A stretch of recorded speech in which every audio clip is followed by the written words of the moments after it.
I got coffee.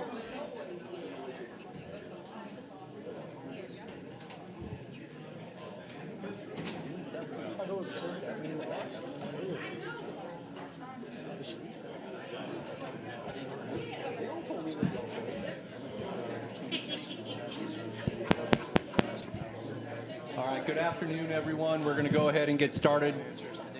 I guess my mic's not on. Good afternoon. We're going to go ahead and get started.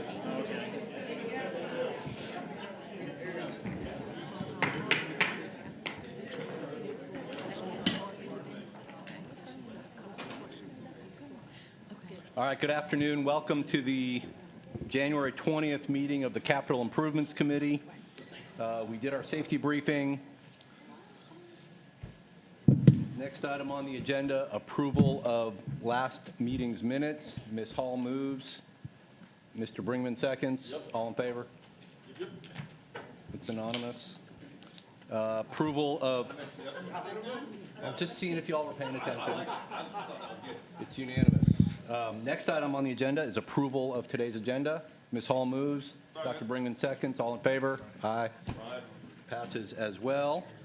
And with that, we're going to our finance report. Who's doing the report? Miss. All right. We already did minutes. You were chatting.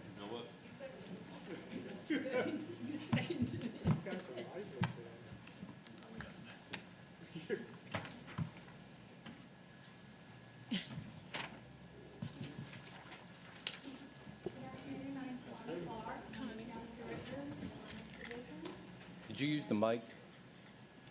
Thanks. Hi, good afternoon. My name is Connie Clark. I am the accounting director within the finance division. So I'm going to start with our finance. So our eSPLOS tax collections for eSPLOS 5, this is the amount through November of 2025. 2 months of 60 months received for $21,143,000.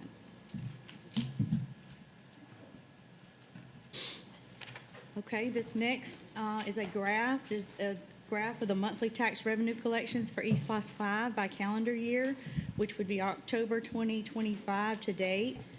Sales tax, this includes sales tax and title ad valorem tax. So the budget is $705 million, which is $705 for the tax and $30 million for the TAVIT for $735 total. With a 60, so that's $12,250,000 per month, and you can see on here that we have received the right at $10 million for October and November, right at 10.5.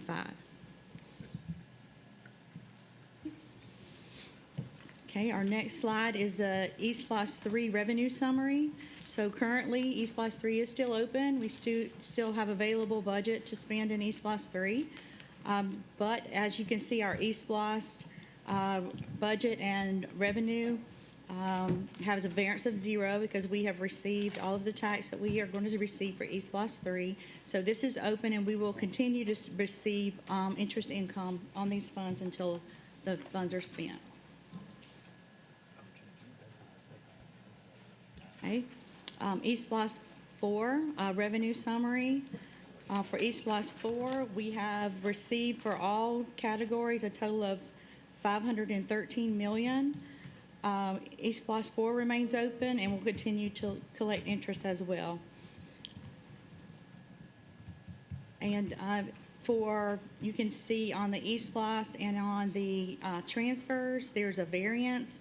But there was a budget amendment approved in the January board meeting last week that will bring those the budget to the recognized revenue amount for a 0 variance for the tax and the transfers in TAVIT.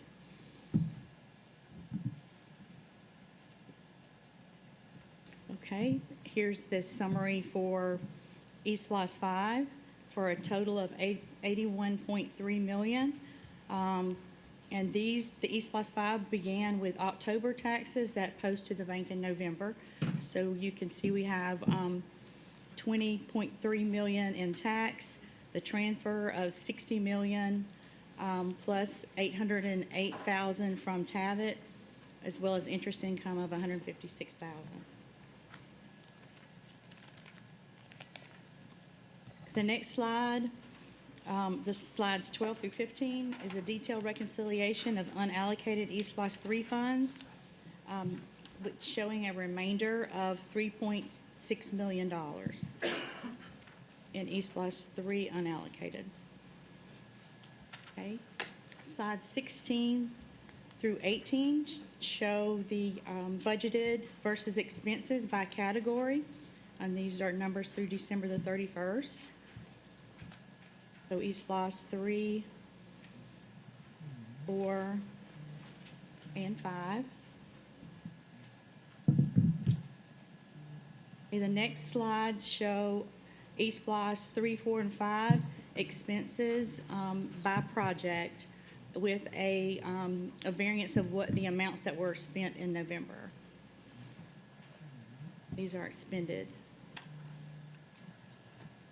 for East Loss 3, East Loss 4, as well as East Loss 5, which no funds have been expended yet for East Loss 5. The remaining slides, 27 through 35, show a comprehensive summary of East Loss 3, 4, and 5, and this is going to be by category as well as by project and location.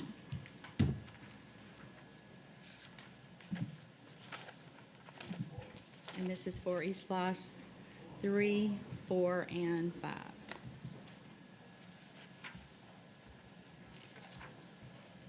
Okay, do I have any questions? Any questions? Dr. Howard Hall? Yes, thank you. If you go back to slide 9, slide 9, East Loss 3, do you have the average monthly total?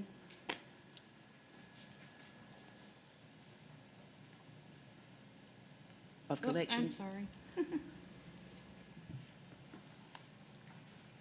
Okay, what page That was was slide 9, slide East 9? Loss 3. Okay. The average monthly payment in The average monthly total. total so collect- currently for 3, we're only collecting interest. I'm saying overall. For example, I did some quick math, and I just wanted to make sure it was correct. It's like 7.5 million for the monthly total. I would have to go back and check and go back from the very beginning to get an average. Because I'm just going to talk about what I have then. Then Okay. in SPLOST 4, the average monthly total, according to my calculation, it might not be that accurate, was 8.3 million. So my point is there's a trend of collections increasing. Our collections are increasing. Then when you look at slide 11, East Splost 5, at the beginning of the East Splost, it was estimated that we would collect approximately $720 million. But according to this summary, we will end up collecting $840 million. So that's $90 million. It's a $90 million difference. So this might be a question for Mr. Huttiger. We're collecting more taxes using the same data from our FC. That might not be your question, but according to our FCA report that was given to us probably in 2023, we're using that same data, but we're collecting more taxes using old data. So when he comes up, I would like to hear from him regarding that, because according to our collections, we're going to end up with an additional $90 million. Okay. And it's obvious because due to we're in a volatile economy right now, due to the escalation, the substantial escalation of procurement with tariffs, we know that the price of lumber and steel and everything is going to actually increase. So we are collecting more. So if we're collecting more, we need to probably go back and make some adjustments, because I can see that on this summer we are making monthly adjustments, but we're still using a report that's a few years old. If you're looking at the total, if you're going by the amount in the last column, East Plus 5, we transferred in, if you're including that 60 million that we transferred in, We didn't do that in the previous E-Splosh. We only transferred in 18 million. So I'm not sure. I'm just looking at the overall Okay. summary to know That will that. make it look higher because of that 60 million that we transferred in from general fund. If we do the math, I think, but I can get clarification. I think when we do the budget, we also include guesstimates on interest income and TABIT and entitlement payments from the state in our overall budget that adds on to what our estimated collections are. So that may be the difference. But from E1 to E4, our average monthly collection went up from like 5 to 8 to 11 or 12. And so I know the E5 budget was pretty conservative, trying to take into account downturns in the economy while still looking at the tax base that's present now as opposed to 20 years ago when E1 came about. So I don't know, Mr. Huddinga or Ms. Davidson can explain some of those details as well and answer that question. We also, good afternoon, we also went on our original budget from E4 was in the 400 million, up in E5, we are now estimating just E-Splosh alone at 700 million. So there was a drastic increase in what we anticipated we would receive.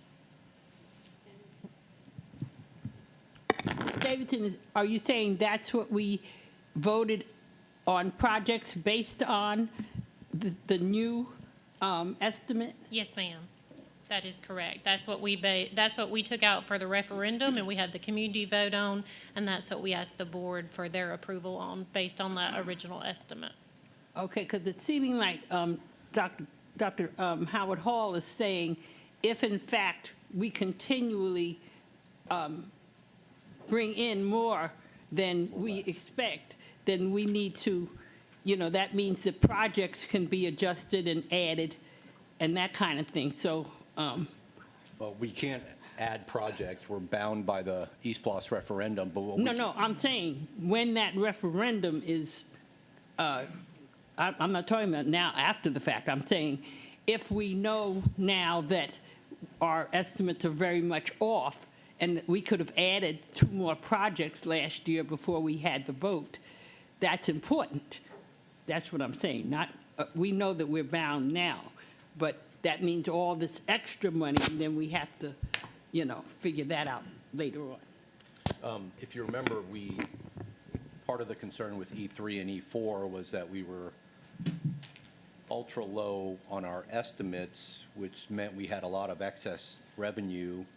And at some point when the state says, turn off your collections, we have to turn it off. So we tried to adjust for that cushion this time.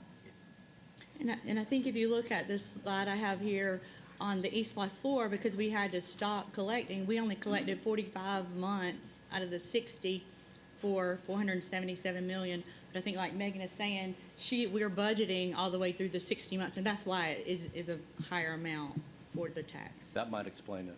Well, I was concerned about the FCA report because the question is, when was the last time we actually adjusted the FCA report? Because according to what I have, it was 2023, and there's been a lot of changes since then. So are we required by the state to adjust the FCA report on a yearly basis?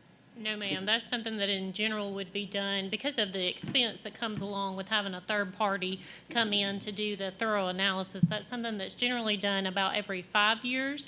We are making a request in our budget for next year to add funds to go ahead and plan for that as well. I think my team has confirmed the math that we put forward was about 11 million times 12 months times 5 years, so about 660 million is what was a very broad estimate. Ms. Hall? Dr. Watts, is our financial partner looking at our E-Splosh at all? It's just our general fund? I see. Is that, because that would add a lot more to their plate if we asked them to do that, huh? Okay, so at this point, you're satisfied with the way we're doing it in-house? I wouldn't use the word satisfied. Of course, I think the more we know and understand, the more improvements we can make to better forecasting and understanding. But I only advanced a contract for A&M for the general fund. So Okay. hopefully we'll, when and if a new CFO is hired, that person will also be a different perspective as well. I guess my concern is that collections and costs, they intertwine. Collections and costs, and we're collecting far more than what the data is showing. So I think, every 5 years is a bit much, the way costs and everything is going, everything is just escalating, the prices are, with the lumber and the steel. But we're basing this on 5-year data and continuously collecting more than what the data shows, so. Is there any way we can adjust it? Can we do adjustments yearly? We just, We might be collecting more per month, but by the referendum, we can't collect more. We have to stop. That's why we just had a quicker E5 because we were collecting at such a high rate in E4. So if it does that again, then we'll have to stop so we'll never collect more than the state and the referendum allows us to collect. And of course, costs might change and who knows what, we might not collect as much next month, but they're definitely going to go back and forth. So I don't know.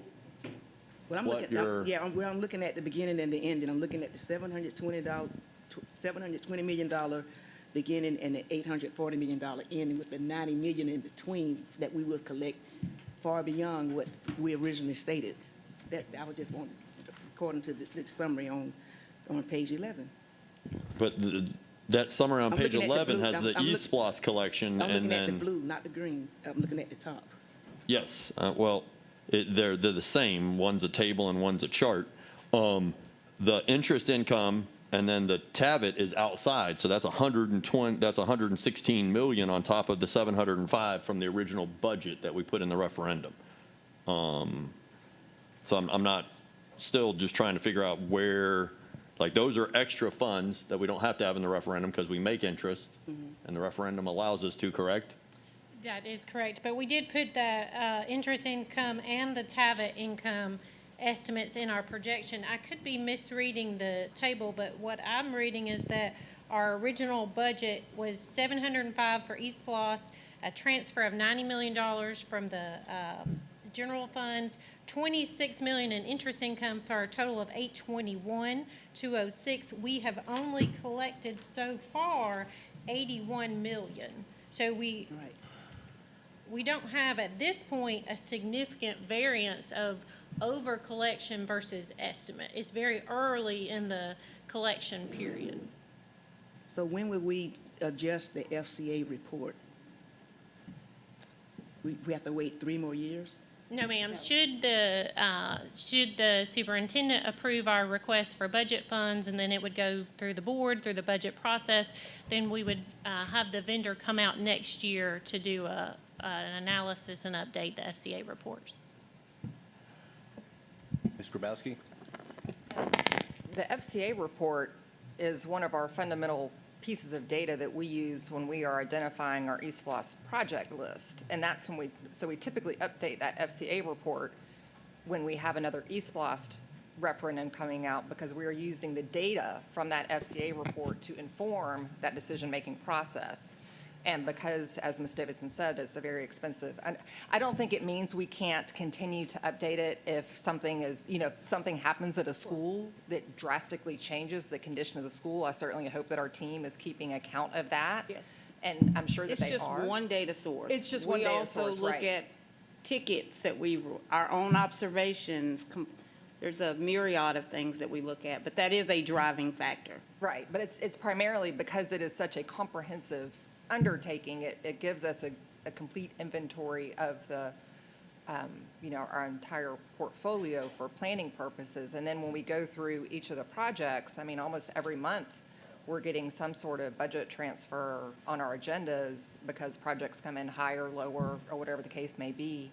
And I think, we're still early at this point, and we'll be, And I hope that one of the things that we will do as we enter into our next round of eSPLOS with our program manager is have some more advanced tools for being able to track all of our projects and understand where we are on a budget, because what we get right now, it's, pages and pages and pages of data, which is great, but really being able to track and understand what the data is showing, particularly on specific projects, I think is an opportunity for us to have a better understanding of how the money that's coming in is being utilized, and where we do have those opportunities to transfer funds from one project to another. We'll also have a demographer, which that person's actually already started. So that would be another data piece that we haven't had in the past that will help inform future projects. And when we were doing E5 planning, we knew the square foot cost of the schools we had just finished building, and we saw that trend, and the estimates were based on that trend and the current cost, right? Yes, sir, that is correct. And I don't think I don't understand what's going on. I'm hearing a lot of, feedback, and I understand it. And I do know that the FCA tells us what's wrong. It actually gives a report of what's wrong with these buildings. And then the FCI is pretty much saying, okay, now we're going to rank it. So by identifying what's wrong, we know that there's going to be a cost increase due to the economy. That was my point. Yes, ma'am. Thank you Okay. for the feedback. Anything else on budget or finances? One question where it shows unallocated funds in E4, E3, that just means the board hasn't voted to transfer the funds, but they might be earmarked in facilities planning purposes to supplement existing projects, et cetera. Is that accurate? That is correct. And our financials are back from November, so sometimes it's just a timing delay, but those funds have been earmarked. All right. Thank you, Ms. Clark. Getting to program schedule and cash flow. Before we dive into that, Ms. Davidson, could you update us on where we are? Because at the last board meeting, we talked about the program management RFP and the timing of that. Could you just give us a brief update? Absolutely, yes, sir. So we have prepared our draft RFP. It is now with our legal team and our procurement team. Our goal is to have that out on the street around February 1st, meaning that would be the timeline for vendors to bid on that information. We anticipate that will be out for 30 days, and then we do allow for a period of disputes or rebuttals to anybody that wanted to ask particular questions, a review period by the team. So I would anticipate between 90 and 120 days, we will take everything within that period, because it has to go for the board, and we have to wait on the next board meeting. So there is a timeline from when, next 2 weeks, we get it out for vendors to bid, stays out on the market for an estimated 30 days. Then you have to allow a review period for those individuals to say, okay, how are we going to rank, right? And it depends on how many responses we get. If we get 5 responses, that committee can get together and get that done in 1 or 2 days. If we get 200 responses that are qualified, that takes a longer period. And then it has to go before the next board meeting for the board to vote and approve award of the contract. We're looking at maybe June, July, August for a. That's the worst time. That's the worst case scenario. I'm And giving you a 90-day window. So. yes. Okay, and then, that doesn't mean we do nothing until then.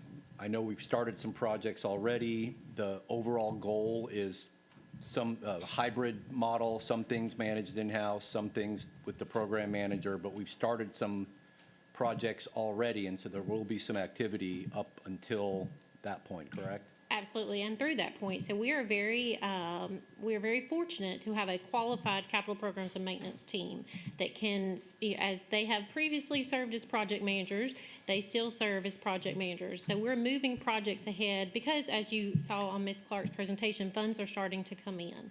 And we didn't want to sit around and wait 6 months on a program manager. So we have estimated that projects that are $15 million or below would be managed by our staff, and 15 million or above 15 million would go to the third party. But we didn't want to wait for the third party to come on board. So we're starting the engagement pieces for several of our projects.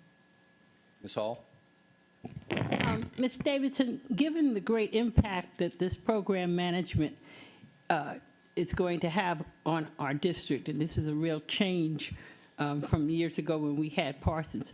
What is your expectation for the level of expertise needed on the team that's going to bring us a recommendation, bring the superintendent a recommendation? So it will have to be individuals who are unbiased. It'll have to be individuals who are experienced, and it will have to be a wide range of different individuals to bring forth a recommendation to the superintendent to move forward to the board for the third party to move forward, if that was the question you were asking.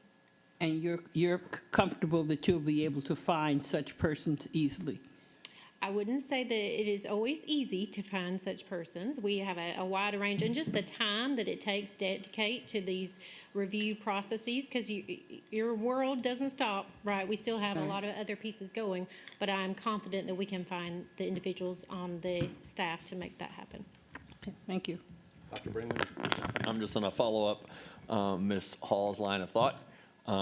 I would personally like to see as much transparency as possible.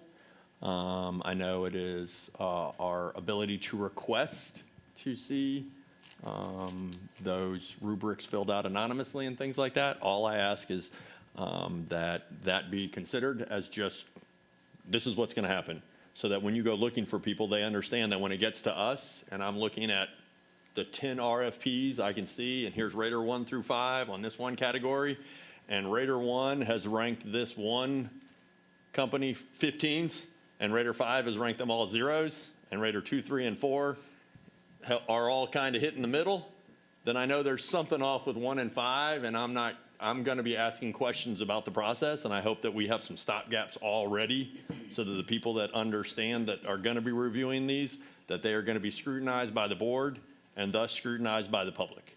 Absolutely. We are committed to a fair and transparent process, and we will work through procurement and legal to make sure that it meets all standards. It will also go through a rigorous interrogation process for me, because this is not a place where we can allow bias and relationships to guide decision-making. And so just please understand that I will be a very close watch over the process. I've already alerted the team that they are recommenders, not decision makers, right? So there is a place for the superintendent to also insert my authority. Ms. Hall? I always worry about the promises made. We've had a few instances a few years ago where, you know, you're promised the world and then delivery doesn't occur. So, and it's hard, of course, we're human. How do we know what's going to happen 4 or 5 years from now? But as much as possible, like David was saying, the intention of right doing, that's what we're hoping for. And then one more question. I've asked this at the last couple board meetings, but just for the benefit of a different audience. We put some projects out where we've utilized entities on our pre-approved vendor list for architecture and I think for some other small services. But the goal is to bid out future jobs. We just wanted to get the ball rolling on a couple of projects that needed to be addressed quickly. And that's why we used those pre-approved vendor lists that open periodically. Is that correct? That is correct. We also have a goal to increase the individuals who are on that pre-approved list rather than every 3 to 5 years, maybe twice a year. Or so those that are already pre-qualified would remain qualified, and this would just give additional opportunities for other vendors to join that list so that if we needed to move quickly, we would have that list to be able to lean on. Perfect. Dr. Howard Hall? Yes, I'm just sitting here thinking sometimes when I actually sat on procurement committees when rank ordering, and we never should have relationships involved at all because they provide the information that's required. They look online to see what the job, particularly the job description is, and then they provide artifacts and different information showing how well they are qualified. So I'm certainly hoping that we're not basing on relationship and we're actually looking at the data and looking at what they have to offer that would align with the rubric that you all provide Yes, when making ma'am. those choices. As well as I'm confident we check references from other projects, from other districts to make sure that what they say is what they delivered on. That said, past experience, like if we know that vendor delivered, that matters versus vendors that have not. So we can't get away from having some personal knowledge. This is a relatively small industry, and our folks have been program managers in this market for 20-plus years, so they're going to know some of the players. They're not going to know all the program managers, but I don't think you can get away from not having at least a working knowledge of some of the folks. We just have to make sure the process is as fair as possible. That's data, that's a part of data, the working knowledge. Yeah. All right. Any other questions for Ms. Davidson on program management RFP or anything else we want to tee up before we go through program schedule and cash flow? Ask about the process of hiring an architect, where are we with that? Or So an engineer? that was one of the positions that we did previously have in-house. I am holding that position aside to allow our program so manager. sorry. That's okay. To allow our program manager to come on board so that they can help have feedback. Because if they have a very strong architect, then perhaps we can better utilize those funds in another position or another way. Okay, so we're going to wait until we hire the program manager Yes, before? ma'am. Great, thank you. Ms. Grabowski? I hear that logic, but we have a lot of properties, and I think it would behoove us to have our own in-house architect on board. I think that's been something that has been a challenge for us. And regardless of where we end up on the program management side, I would advocate that we move forward in that position if we have the funding available. That's just me. Thanks. Yes, ma'am. On that point, it's not just the funding. We need to be market, which is why we struggled with keeping an architect, keeping program managers, which is why we're going out to the market for a program manager firm as well. So let's look at that before we advertise too. I will say that this is largely a HR function, and I'd have to dig deeper into the architect role, but our Evergreen study did correct a lot of the market issues that we had in the past. Ramon would have to, Mr. Ray would have to share with you how deep that was as it relates to an architect. But our program managers are within market. Correct. You're correct with that, Dr. Watson. I think some of that is, and I know when Chief Davidson came on, there's a lot of movement, but some of it also was the previous, previous supervisors and their activity in actually hiring. How active were they trying to find individuals was also something that we saw. Ms. Hall? Ms. Davidson, this is just a goodwill question.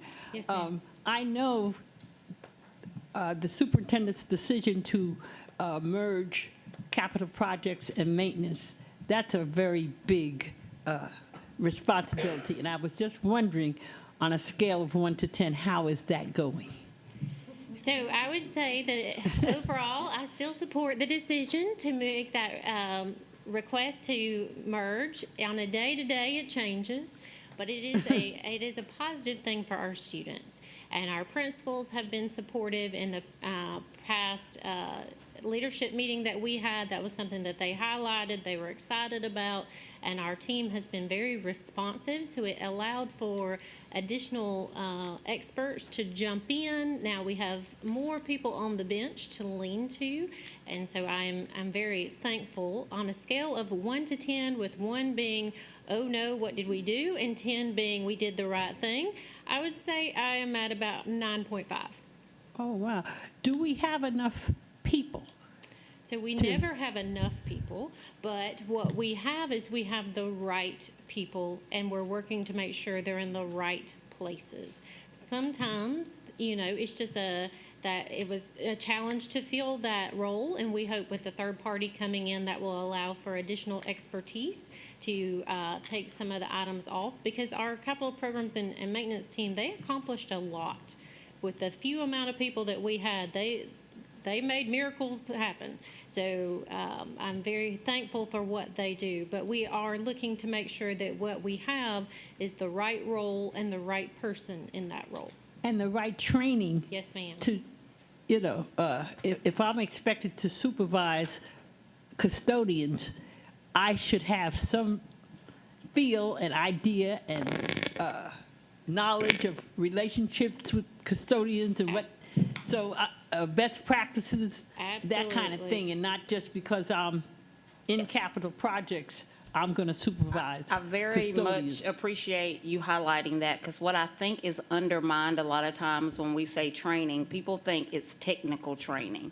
And of course, we want people to be strong in whatever their content is, but when you lead and supervise other people, there is a leadership component to that, and I have, specifically for people that I have hired and in our new evaluation process, leadership competencies are certainly something that now is more lifted to the top. But I know as recent as a couple of weeks ago, Dr. Barnes and I were talking about the need to have more focus around leadership development. A lot of that right now is coming out of Stacey Taylor's shop, but it's not really her role. But she's kind of embedded it in the work that she does. But there is definitely need across our entire district around leadership decision-making, leadership in how we manage other adults, and things of that nature. That's often where things go awry. It's not that people don't know the content. They know they have a level of expertise, but how you deal with people on a day-to-day basis is what actually is the execution aspect of it. So 100% aligned. Thank you. Your team was visibly relieved when you said 9.5. Well, I will give them kudos on their servant leadership. I have seen since they have jumped on board, they are leading by example. So when we have opportunities, they jump in and meet whoever that is to make sure that they understand the why, the how, all the pieces that go in. Ms. Davidson, last week you shared with me a story about the HVAC team that was unsolicited. I didn't ask for the story, if you remember. I'm like, I don't remember what story, but You were saying something about I've their got lots of capacity HVAC and the way challenges. they lean on each other now is totally So different. they do have, I have one individual who has relayed just how pleased they are with the changes and to have the extra opportunities from a leadership perspective to lean on. So we often had one person that would be on a roof, out working, and this was a higher level staff member. So hopefully we are empowering that person to now have staff to send out rather than they are the only one that responds. I will tell you they're the one that often responds on the weekends or in the evenings, but we now have other leaders to help take some of that load off so that we're not just relying on one person, because one day that person may retire, may win the lottery, may decide not to come back, and so we want to make sure we're spreading the love and expanding our bench so that the individuals sitting on the bench know how to assess. Dr. Howard Hall? I just have a question. Are we requiring the head custodians to be trained in maintenance? So the head custodians are transitioning to facility coordinators. So they will be the first line of defense for maintenance. So we are going to train those individuals. Requirement, yes, it is going to be a requirement that they be trained. The difference is we're not expecting that they know how to get on the roof and assess the roof, right? We don't expect they'll be a roofer, but we do expect, similar to like what Miss Linda does for us, when the pipe bursts, she knows how to turn the water off, right? She's been doing that for many years at 208 Bull. So we're going to go in, we're going to train them on where the shutoff valves are, on how to turn the water off, or how to assess a ceiling tile that's leaking so that we know, is it HVAC or is it plumbing? Which service level should we send out? Because historically, we've sent out the Calvary. And now we're trying to just maximize our resources. And that team member also will have most of them will have a pay change, if I'm correct, Chief Ray. The facility coordinators had a pay change. So that does, with additional responsibilities, we did increase their pay. And in full transparency, the other thing I'll just add is that while Ms. Davidson rated this a 9.5, it has not been a utopian endeavor by any stretch of the imagination. And I think any person who has been a part of any change, large-scale change, would say that there are growing pains and resistance and questions and a lot of other human dynamics. But we have, and Ms. Davison is applauding a lot of people, but she's not taking enough credit herself. She has done a outstanding job in transitioning this entire department. Yes, we still have kinks to work out. Yes, we still have people who are mad because they're not doing what they used to do. But that's a part of the process, and we're asking everybody to change, because at the end of the day, this is about kids, not about adult comfort. I care about the adults in this organization, but I care about kids more, and you're going to always get that from me. Nobody likes their cheese being moved. No. All right, let's move on to program, schedule, and cash flow. Thank you.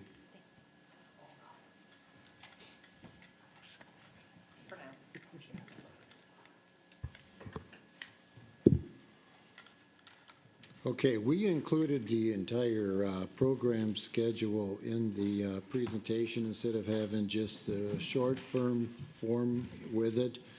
So now you have the complete program schedule. This shows 308, there's some E3 projects, E4 projects remaining to do, and of course it has the projections for the E5 projects also.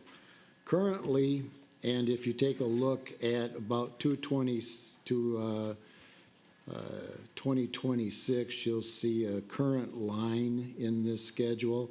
It's just a good, again, it's a good 50,000-foot schedule to take a look at exactly where we're at in relationship to these projects. There are 12 projects that are currently in construction. Another 7 projects have architects, and we're in various phases of design. And then there are 3 projects where we're working through planning and doing RFPs and such. So we've got a lot of active work going, not only completing 3 and 4, but also, as discussed before, getting started in the E5 projects with planning, programming, and some projects, and there will be a more detailed discussion of all of this when we get into the various projects themselves. Grabowski? This might be a Ms. Davidson question. Obviously, one of our significant projects is 208 Bull Street. Are we holding on that RFP until we get our program manager on board? The design RFP is anticipated to be released for first advertisement this coming Sunday. So no, we are not. We're going to proceed. Okay. Interesting. Okay, if we look at the cash flow, and again, we've, on every CIC meeting, board meeting, we continue to bring these cash flows to you. Again, everything in the green is our expected expenditures, and in the blue, it's the revenue. So very simple. We cannot spend more than what we take in, and that's what this report continues to show. And the important, again, line in this is what's the cash at the end of the year? How much dollars do we have left? And do we have enough dollars in order to pick up all of our expended expenditures? E3, of course, is winding down. Hope is to have E3 closed out by the end of '26, and I think we're working strong towards that. We have about $26 million of projected expenditures yet in E26, and as also expressed earlier, we do not show any more proceeds, although there will be a little bit of interest income coming in, but that's been winding down and will continue as these expenditures are being made. So E3 is going to finish, and it will finish on budget. In other words, we'll have our final expenditures will be the proceeds that we take in. And then we look at the E4 cash flow. Again, everything through 26 is pretty much all the actuals, 27 being the estimates. We've got about a little over $40 million to expend in E4, and that will close that out. The E4 revenues have obviously ended. Again, there's going to be some interest income that will be coming in 2027. We're not really projecting that. That will just be additional dollars. And the state capital, we may have some state capital outlay dollars coming in also. But we'll be doing a very good job of winding and completing our E4 budget also, 27. It probably will go off into 28. Some of these E4 projects are just getting started with construction. So there's going to be a couple of years of construction that still have to come in. So we may extend this one out to 2028 the next time you see it. But again, we've got expenditures that equal what we see as our expected revenue. Last CIC, we talked about putting together a similar type cash flow for E5. And one discussion in that meeting was a bond. Is it necessary to have a bond? And I think, first of all, that's what this shows, is that, no, this is based upon the revenue that is expected for E5. And again, a cash flow of what we see is going to be our expenditures through the year based upon the program schedule.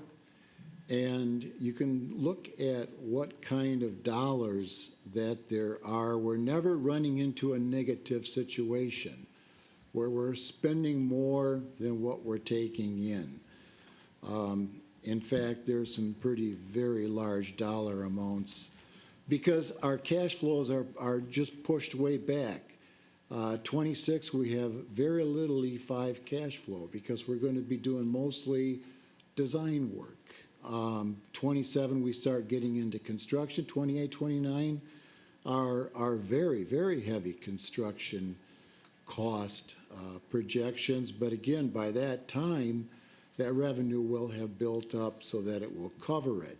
So there just doesn't appear at this phase, or this stage of it at least, that there would be a need to do any kind of bonding. And again, maybe just to touch on something that was talked about earlier, when we do talk about revenue for East Blas, it's not East Blas itself, but it includes the TAVIT, and includes interest projections, and it includes state capital outlay. And of course, those dollars are approved every year. So we make a projection on what we would see as an estimate for those, and that's where that total revenue dollar comes in. So if you just look at East Blas itself, no, there's a lot of other revenue sources that are added in and are East Blas, and that's maybe where the terminology comes in. We have East Blas, and we look at an East Blas 5. Well, the East Blas 5 includes all these other revenue sources, but the revenue from just East Blas itself was what the referendum amount was, and that's where that difference can come in. So again, this is very early. We just had some couple of months of expenditures in 25. Or I'm sorry, expenditures. We didn't have any expenditures in 25. We had a couple of months of proceeds in 25. And then we do not, this does not show December East Blas earnings. That comes out in January. We won't know that until maybe another week or so.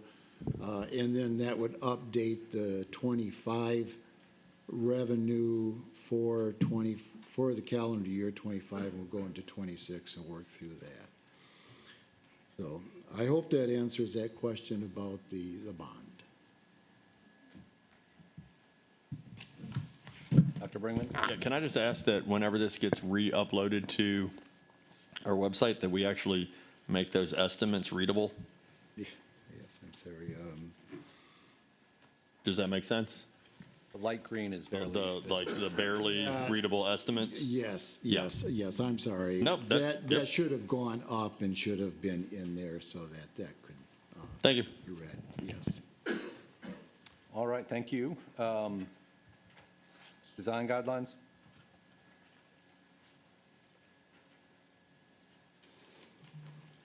Hey, good morning.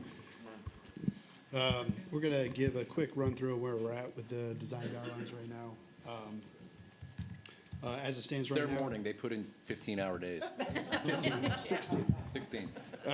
So as of right now, the design guidelines are with all of our vendors, and they're looking over it and getting back to us with changes or anything that they see should be changed as far as they see it based on their previous projects with us recently. We do have a few of the changes that have, just an overview of a broad range of changes. We just want to make sure y'all kind of see where we're at with them right now. I'll let you. So for the 10,000-foot view, we've added 7 additional divisions to the construction design guidelines this time. We do have a few additional experts now that we didn't have before. So we've added, for instance, Division 3 concrete. We have Dr. David Scott, who was the dean of the civil engineering school at Georgia Southern.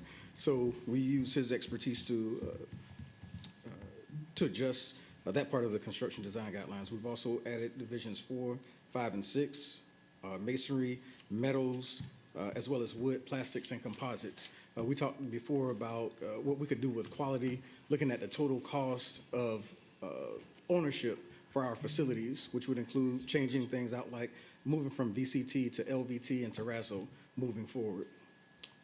Also added divisions 13, special construction.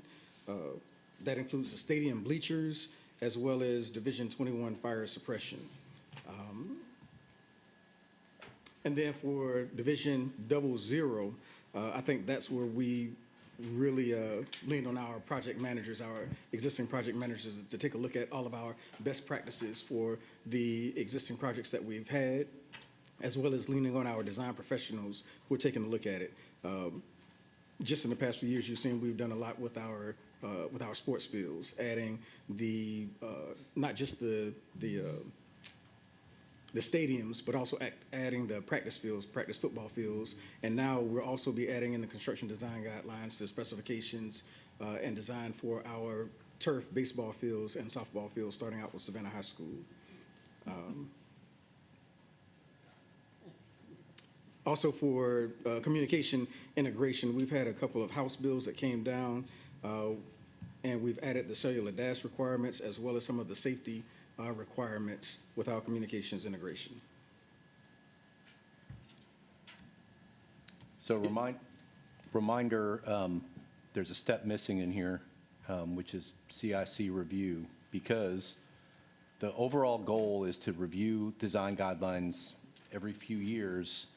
Board sets overarching policy, right? Here are the things we want to see in our school. So for example, every high school has X, Y, and Z. Every middle school has X, Y, and Z.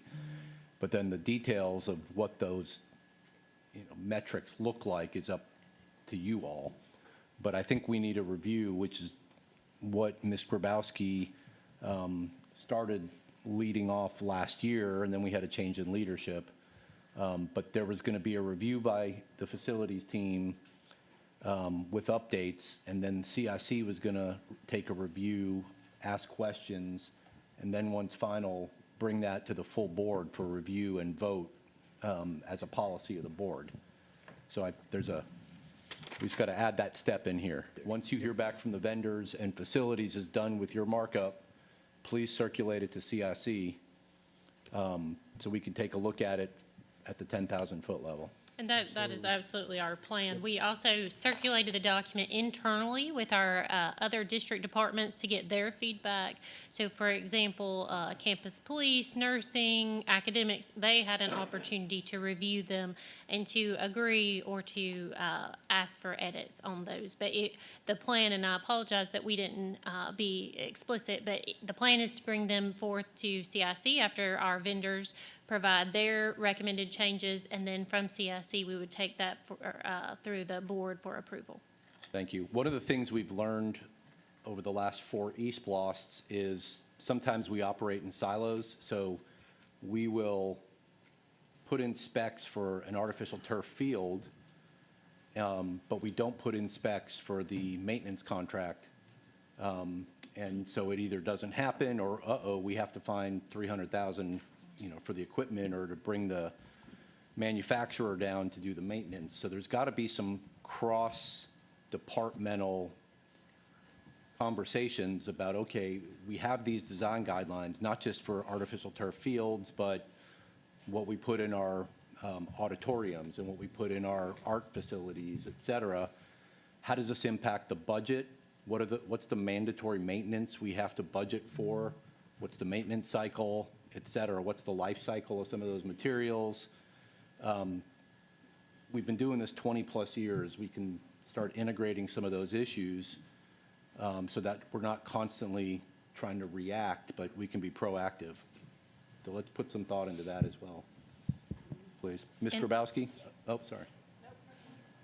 I was just going to say, the couple of things that I will be looking for, because I'll also get a final pass at these, will be efforts around sustainability and making sure that we are future-focused in how we are thinking about our schools, and making sure that the design process is collaborative, which would include some of this cross-collaboration, getting school-level feedback. I think that needs to be documented, so we're not operating in silos, and we hold ourselves accountable for ensuring that everybody has a voice in the process. So those are 2 things that I'm telling the team.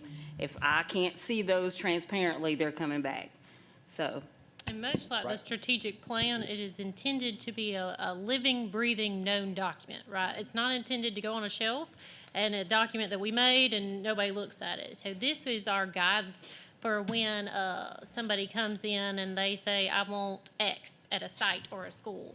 We would go back and we would say, per the design guidelines that we all agreed upon, here's, not that there couldn't be an exception, but they would be a rare exception to that. And we know that sometimes there's new information, but these are to be known. So we share them with our third parties, with our vendors, with the program managers, so that they're aware. And even though it's not passed at this point, we have been very transparent with our vendors that this is our guide, so that they adhere to those guidelines. So Dr. Watts knew what I was going to say. So yes, I think our current design guidelines, they have about a paragraph about sustainability, and it's very nebulous and lacks a lot of content. So certainly very interested in that, particularly because of the impacts of our buildings on human health and the learning environment. I also am very interested in the process as far as how we are integrating the users, and in particular, how we are integrating innovation in our building design, particularly as it relates to academics. We know that education is changing faster than we can keep up, and so I hope we're looking for ways that over time we can repurpose our schools where needed, thinking in advance about how redesign might happen 10 years from now without having to necessarily tear down the entire school as we see educational needs continue to evolve. I know technology is something that's always in the forefront. And I guess the big picture thing I would say is I love that we have the additional expertise, that we're getting all our vendors involved. I heard a lot about trees. I want to hear about the forest. What is the vision that is being portrayed by these design guidelines? And how is that vision being interpreted by our design professionals and by our contractors and by our team And in particular, how does the academic piece fit into that? How is Ms. Taylor's team involved when we're talking about innovation? I do hope that y'all have heard me talk enough about outdoor classrooms, so I hope that's something we are thinking very proactively about, our outside learning spaces, the way in which our students are getting to and from campus to the extent that's within our control, so that we're not only looking, and that includes everything from parking lot design to building design to how we connect to the streets and sidewalks around our schools. So I really just encourage us to not just update what we had, but, and learning from experience is great, but we have to be forward-focused and thinking about the things that we maybe haven't always thought enough about in the past, and thinking holistically about how, to Mr. Ketchmar's point, how those components are integrated. Because if we make a change in one place, are we really thinking about that change in the other place? And the final piece I will say is, we have such a huge opportunity to use our buildings as teaching tools, whether that's through dashboards that show energy use, energy generation. We have a number of schools that currently have solar panels, but I don't think we're really doing much, and if we are, correct me, to really demonstrate that to our students at all. I don't think we have any dashboards. I don't think we're integrating those systems into our math curriculum. Let's really think about how we can use our buildings as a teaching tool and really help our students to understand the context around them that they are in every day.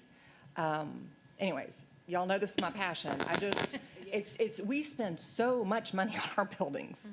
And it's where, as humans, we spend so much of our time indoors.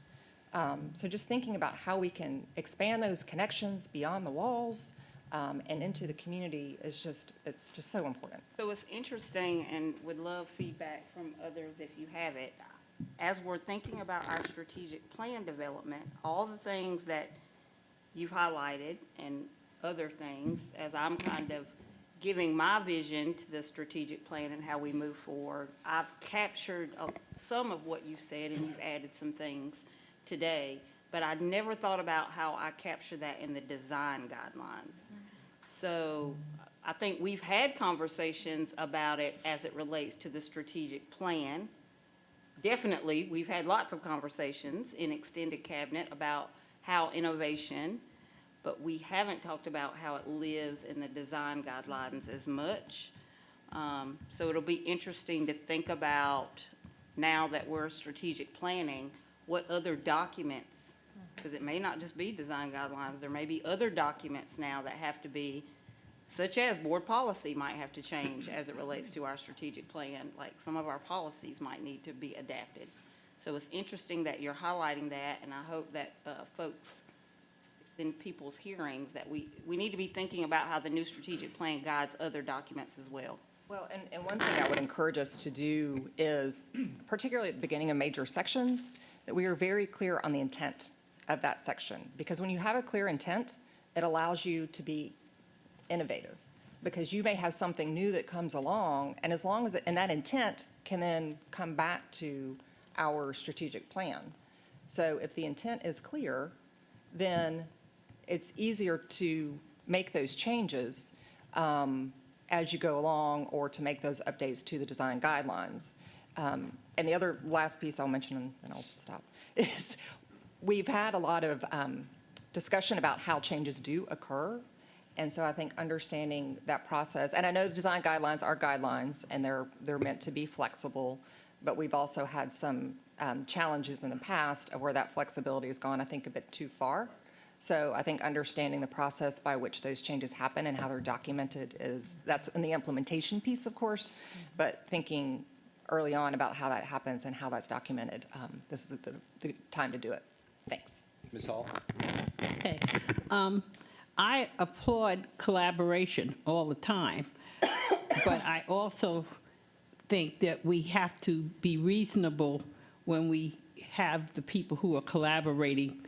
For instance, asking a principal what the colors of the new school should be.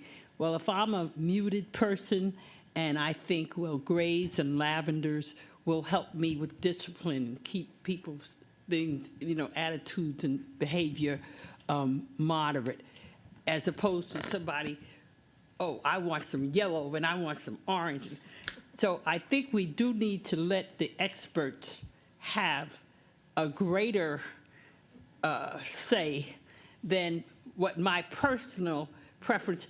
And Dr. Watts might move me from here to over here next year, and I'm not even there when the building's done, and yet I've put my footprint so deeply on what happened. So as we're collaborating, I just want us to have a real respect for the experts, for the designers who see schools all over the country and know what the cutting edge is, and not just feel that I insist that cafeteria be, gray and lavender, because that's going to help me keep the behavior settled. Absolutely. So, Well, to give some concrete examples to both of those statements, in East Bluff 1, we spent 80-something thousand dollars to repaint a school that was a light gray to purple, I think, because the principal and then a board member didn't like it.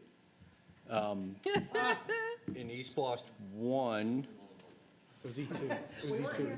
E2, I would. in E1 or E2, we didn't have design guidelines that set board policy for what we want in schools, and so there was a negotiated trade-off of, I want a bigger gym, okay, that means we're not gonna have an auditorium, okay. And so a particular school had a bigger gym and no auditorium, and then E3, we added an auditorium. I would love to avoid micro decisions like that. I want the board to say, every high school should have an auditorium, a gymnasium, a science lab, basic, here's what we expect in every school, so that the personal whims of a board member or a principal or a staff person in facilities doesn't change the services being provided across the district. That's part of our goal as well. I came from a district where you had two choices. You get red or blue, you pick. That's it. I'm not saying we go that narrow, right? I'm not saying that we become that scripted, but it has cost implications, significant Right. cost implications when it becomes Burger King and you get to have it your way. And time. So, Well, I let's do start think- off the design guidelines with, we are Yes. not Burger King. here's your menu, and you get to pick from the menu, but you that don't said- get to just Sorry. freelance. But that said, there is a balance. We have some schools with great historical identities that we want to sure. maintain school culture. So it's basically get it right and we know it when we see it. Right. Don't let the personalization happen too much. And I guess what we're saying to these gentlemen is, don't be cowed by those who feel opposite to what you're hearing here. We want inclusion, and we want collaboration, but we also want expertise, and we want innovation. So that should give you a wider lens to look through. And the point of having the board vote on the design guidelines is then you know what a majority of the board or the entire board said, these are the guidelines and what the superintendent approved. So you don't get into these situations where a community member pressures you, the facilities team on something, because the only thing that definitively should guide you is board policy and superintendent, and it's going to be set in the guidelines, so. Dr. Howard Hall and then Mr. Moss. Yes, I was just going to say regarding what Ms. Grabowski mentioned about curriculum and the environment, the closest that I think we've done is teaching students to recycle. As far as teaching recycling, right? That's probably one of the closest things that we've ever done regarding, the design guidelines and curriculum. So.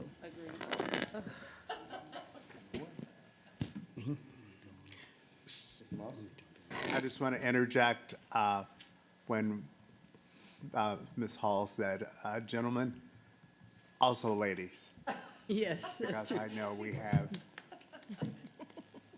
lady partners, so. thank you. That's right. Forgive me. We're working hard. We're going towards it. I Some meant of the things those I've two heard I is was looking at. innovation and sustainability, and those are things that I've heard in the last few months of standing here, and I promise you, every time we've sat down with some of the architects that are sitting here now, that's the first thing they hear. So it is driving us. I have Dr. Watt's innovation. I hear her at the extended cabinets, and we're driving that focus as well.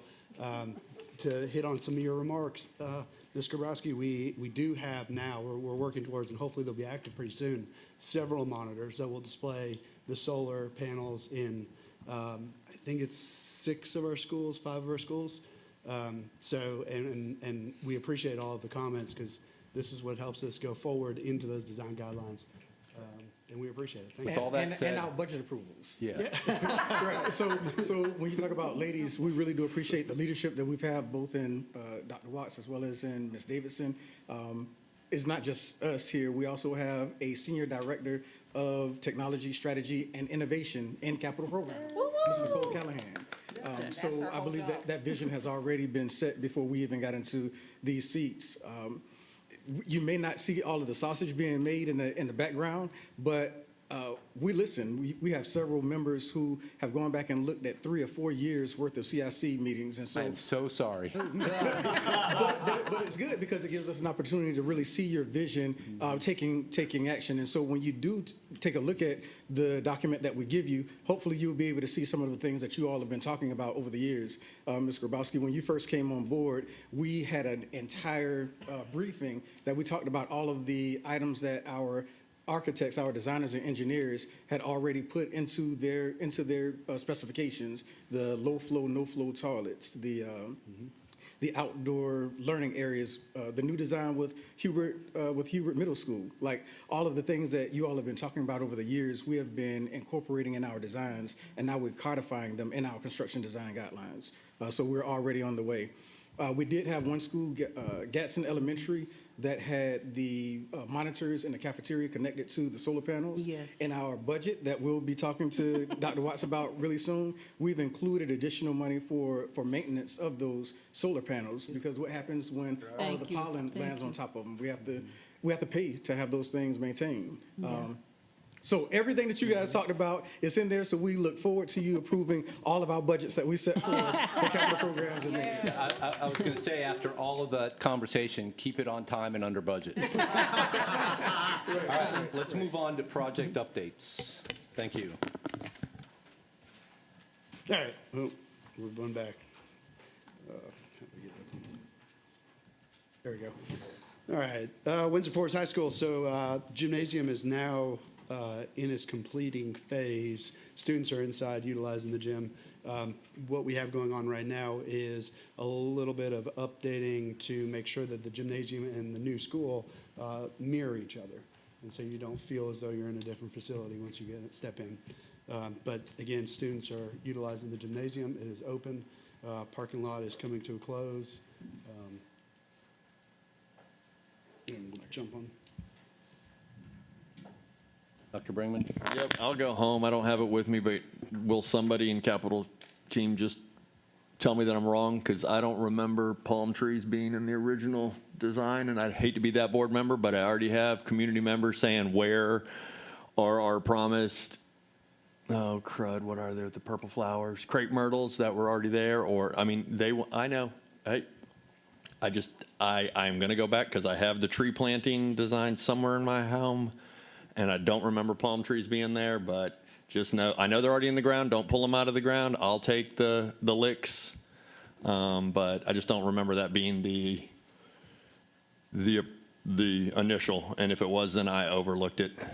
Let me. Those are crepe myrtles, David. Don't worry about it. What? Those are, if I explain, yeah, they identify as crepe myrtles. Canadian crepe I mean, myrtles. I think we might have had Bradford pear. I can't, which are horrible trees as well. But the comment now from Windsor Forest is, you don't call a bunch of palm trees a forest. So I'm just letting you know that's where we're at. I know they're already in the ground. Don't take them out. We'll get back to you and let you know what happened. Nope, it's okay. Now, it is a good, slightly learning experience. There's a site plan that says these are the trees that are gonna go in the holes. I mean, it's been shared with me. I have it somewhere. I will get to digging. That's what I'm trying to say. I hope somebody is telling me that I read it incorrectly and that, yeah. And I'm looking. It may be could have easily been a choice, just as much as the Creighton Merrill discussion. There's experts sometimes at CMR will come on board and give the design professional a good idea that it's not a great idea to plant Creighton Myrtles and set outside of. Yeah, So I it just. could have changed, but let us get back to So you on that. in those guidelines or somewhere in our living body, when we make, and this is just this whole project, when we make, and this is before a lot of the people that are in operations, when we make changes to buildings and designs, it can't be in the silo of just the people working in the district because the board members are voted into their prospective place to be the voice of the community, to be the voice of the bigger plan. And we stay here for 4 years. Y'all stay there for a lot longer, but I can go back to the CIC meetings where we were discussing, and every single CIC meeting had a different FTE for this school because people that are no longer here deleted some classrooms. So, again, we've got to keep people in the discussion. A telephone call, a text, Yep. an email. So, sorry. Nope. Yep. It's We're gonna get better. received. It's received. I just sent a text message during this meeting to Ms. Davison, and the title of it was Trust. And so we are overcoming things that happened. We can't account for them. We don't know why, and that's not playing Monday morning quarterback to say something happened that was bad. It's just saying we didn't know. And so we appreciate the feedback, and we are doing everything we can to earn trust.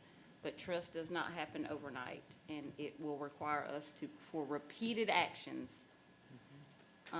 for you all to trust us. And I understand if that's not there, but we'll do everything we can to remedy this situation and try to bring some fair. I don't think we need to pull the palm trees out of the ground, but I do think there could be a resolution somewhere, somehow, and we're committed to finding it. So publicly, I apologize that we missed this, and we take full ownership. I could be wrong too. I'm gonna find Let's the just- document. Let's figure out what happened. and Yeah, we then- will. Yeah. But either way, we want to Yeah. resolve it. And that reminds me of another good story from East Bloss gone past. We had a whole school where we spent $600,000 on a redesign. Oh, yeah.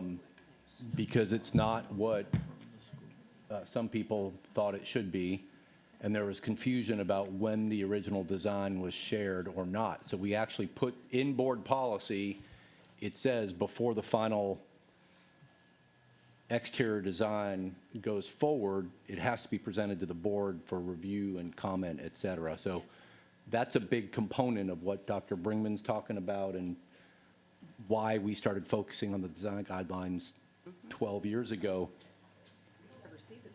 Well, we used to, and then we had a lot of changes in the last 2 years, but we used to see at CIC and/or at a regular board meeting, here's the, preliminary composite of what this reno is going to look like or what the design for this school is, and people would ask questions, and there might be some feedback and some changes. But there have been a few times over the last 3-4 years in particular where who the heck approved that or where did that get approved? And it's in the black hole of emails or text messages or verbal conversations somewhere and we can't figure it out. So we're trying to get better at Yes, that. sir. Absolutely. Thank you for the feedback. All right. Okay, with the Jacob G. Smith renovation, it's ongoing. The block is already complete for the cafeteria.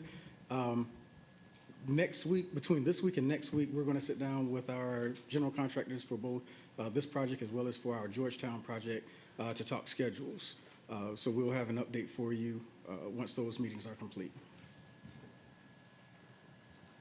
Talk about Georgetown. Right now, all of the painting is complete for the classroom areas and the office areas. They're installing the grid for the ceiling tile as well, and the footings for the gym have been completed.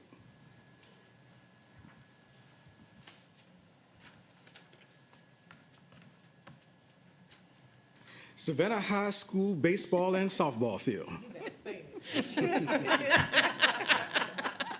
So we expected to have the proposal last week. We are not rushing it. We're doing a state contract for this one. We expect a proposal next week. We talked about what the warranty would look like for this project, what the maintenance plan would look like for this project. We are having to check the state contract to see if that can be combined with our base offer, or if we're going to have to separate it out. But right now, we're looking at doing a one-year materials and labor for the softball, baseball fields, as well as an eight-year warranty on materials. Again, we are still looking at doing both of them simultaneously. We've been working hand in hand with our athletics department. They came to visit us last week, and we were able to talk about not only this project, but the future, what innovation looks like in the district, what some of our other projects should look like, and this is one. Do you have questions, Ms. Hall? I'd just like you to give me a sound bite to take to my next neighborhood meeting, something that makes me look good, like, like I know what you just said. We'll do more than a soundbite. We'll create some type of talking points and guidance for you to have. Let me translate. When's the ribbon cutting? Answer her later.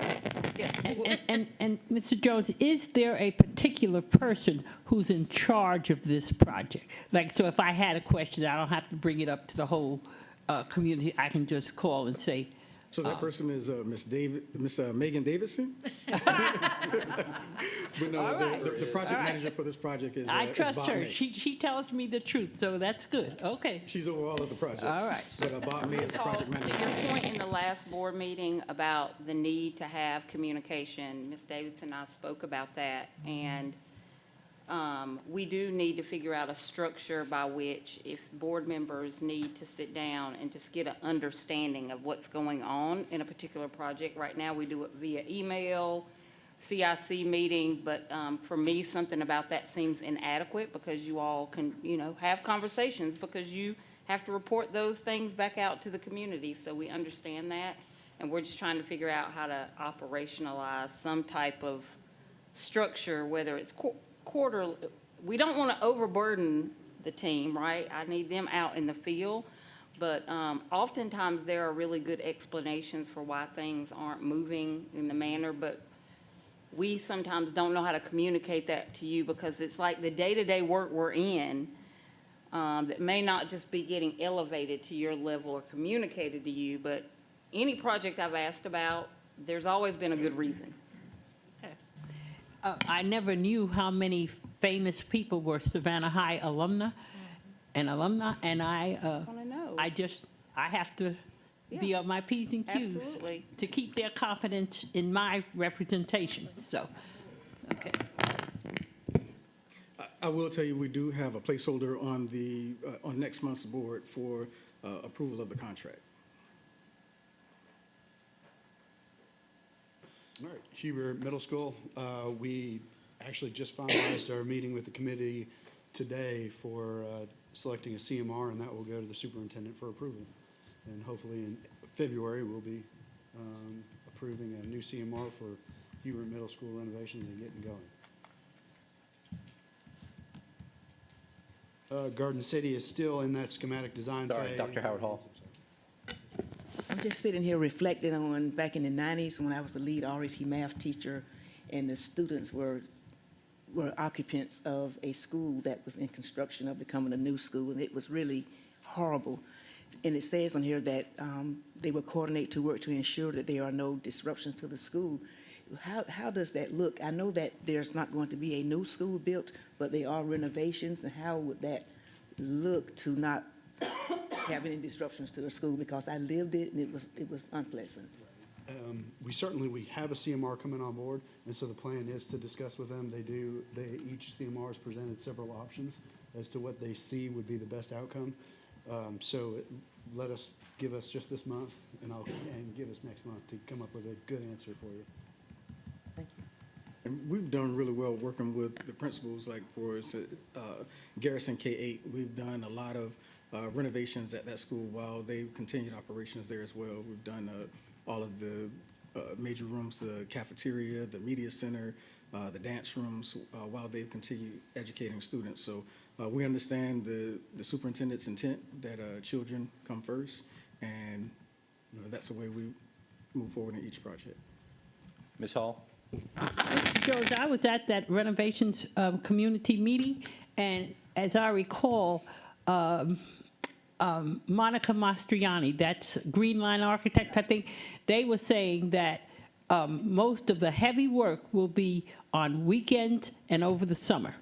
The only problem that came up, I think Hubert has a really wonderful summer camp, so they were talking about where they'd have to relocate the camp, but that most of the heavy work will be weekends and summers. Light work, painting, flooring, that kind of thing that can be done without disrupting instruction would take place during the week. That's right. And we've talked to all of our academic affairs folks. We've already provided a list to them of all of the schools that we will have open this summer.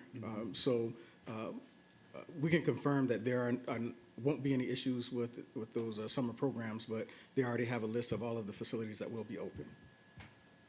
And as needed, we are prepared to consider modulars as well. Modulars are a two-edged sword, right? Because they do involve additional challenges for the staff and the students. But if we anticipate there would be student disruption, that is a tool that we could utilize in our tool belt.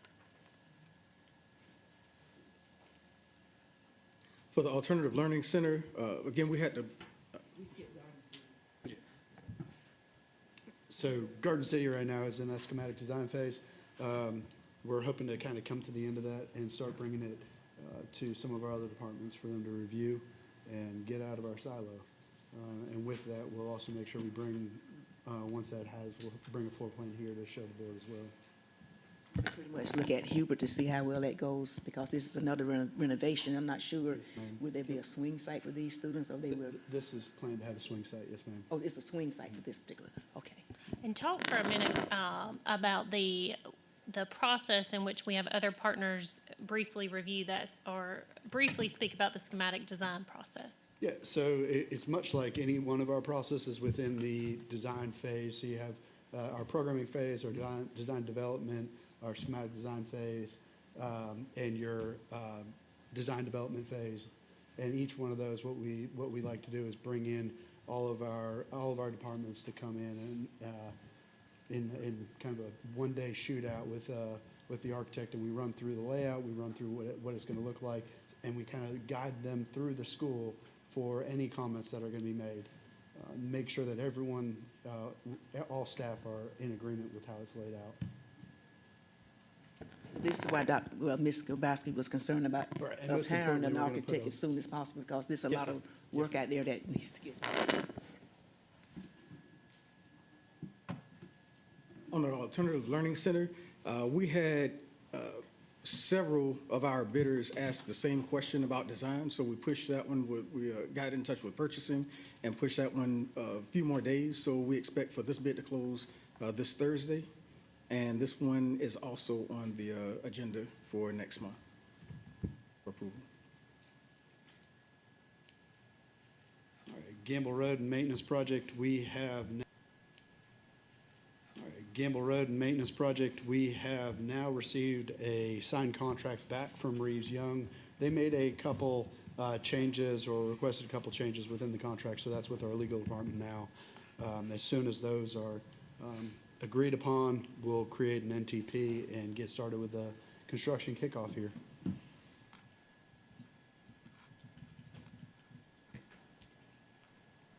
And then the Islands High School Stadium, actually the bleacher portion of that is now complete. Tomorrow, they plan on lifting the press box up and putting it on. All that will be done by February 6th, which is the first home soccer game. As soon as we kind of get the press box up, we also will start on to the next phase of the project, which is the restrooms and field house portion.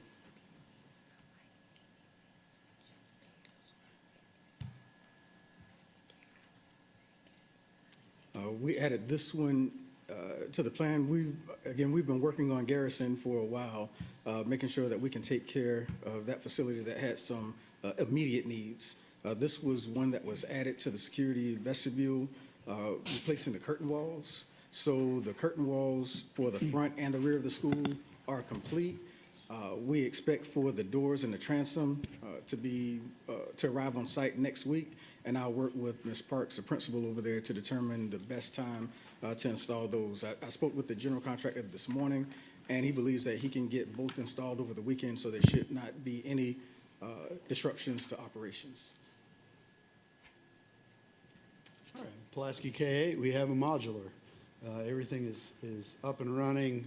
Fire marshal has approved, and children are in the classroom. So we're sorting out some final little tweaks with Balfour now, but children are in the classroom, and that project is coming to a close. For Fort Wentworth, we've already completed the installation of all of the FF&E. The construction is complete for academics as well as HR. Last week, the CO was approved for the gym renovations for campus police. Our communication integration, we have about 30% to go. Our senior director of technology strategy and innovation, Ms. Nicole Callahan, I'm gonna keep saying that name so you all know it. She said that we will be complete by the time we're mandated, based off of the House bill, to have it complete June of this year. This is just our project updates of some roof and HVAC projects. The Gould Elementary School roof has been complete. We're working on a couple pieces of trim on the canopy and around the school now. Johnson, that contractor, is mobilized and is starting work hopefully within the next week. Myers is right now in the design or in the pre-design phase with Woodville Tompkins, has been awarded to LS3P Architects, and they're beginning that design now. Woodville Tompkins HVAC is ongoing. It is the contractor's desire for that to be complete by the end of the year, and that's their plan. That's on their schedule. Islands High School, they're hoping to be done with that within this mid-year this year. As far as our other project updates, West Chatham, we have begun with programming. We had a meeting on the K-8 side this past week with the architect and our academic affairs, our CTAE, and a few of the other departments that were there. We'll continue that with finishing up with the other departments in the high school to get a combined programming list for approval. 208, you've heard, has been released and or will be released hopefully within the next couple weeks for advertisement. Windsor Forest Elementary, Pooler, and Charles Ellis are all awarded to the architect, and we've had a few design kickoffs for each one of those schools, and the project managers are taking those away and beginning the programming phase. STEM Academy will be in the next shoot as far as our upcoming projects go for the next group of schools. And this is Butler Elementary School, the security fencing. We've been discussing that for a couple months now. Well, we have that design complete and ready to go. We have another project, which is the road project that will affect that fencing project. So we have Hussey Gay Bell, who's completed the design on the road, and we're going to put that out as one package when we bid that project out. Yes, ma'am. There are actually two buildings that are adjacent to Butler. You have the City of Savannah Community System Center, which is in the back, and then we're going to have SEMA Charter School that would be a neighbor, and it'd be next door. So what impact will this fencing have? Will it just fence in Butler and leave those two entities out? Because I know there was discussion about their roadway with, so could you talk a little about that? So our project manager is actually going to meet with both of those groups and show him the fencing detail that we have along with the road, once the road is complete, and make sure we have everything that they need as well, and it makes sense for their facilities to continue to function. All right, questions for Mr. Carney or Mr. Jones on project updates? Dr. Howard Hall. We do have a plan for Woodville Tompkins. I'm looking forward to seeing it posted on the next update. Ms. Davidson did mention to me prior to the meeting that you all will be working on that to provide that information, since we now have an actual plan in place. And another question that I did have was due to those estimates in 2023, do you all anticipate maybe a 10 or 15% additional cost per project due to the tariffs, the steel cost and lumber with the economy? Do you see that, say, for example, if there's a $25 million proposed for Woodville Tompkins, just for example, do you foresee there being an increase on what it would actually cost since that estimate was submitted a few years ago? So I would say that the budgets that were provided for the projects were not just from the FCA. There were additional, so we typically would include maybe a 3% inflation amount in there as well. So the FCA, we primarily use it to determine what our scope should be, and then we use about at least 4 or 5 additional tools to determine what the scope should, what the budget should be for that particular project. Now, as we all know, you've been here longer than I have. Sometimes things change, and as we move forward with the project, we'll make recommendations to the COO as well as to Dr. Watts if we think that the budget needs to be increased. We did it on the front end. Correct. I think our calendar has our next meeting not until, is it March or is it May? Well, I was going to say, if it was May, we need to do one before then. The website says May, so we just need to update that. Well, You have insight into whether there is a March meeting. I'm pretty sure we have to have one before May. Yes, I'll go back and work with, well, all I was going to say was, given the discussion about design guidelines and a few other things, let's coordinate a good time to schedule one so that we can actually move along on some of these things. So not too early, but not May either. Agreed. So stay tuned on the next meeting date. With that, we are adjourned. Thank you.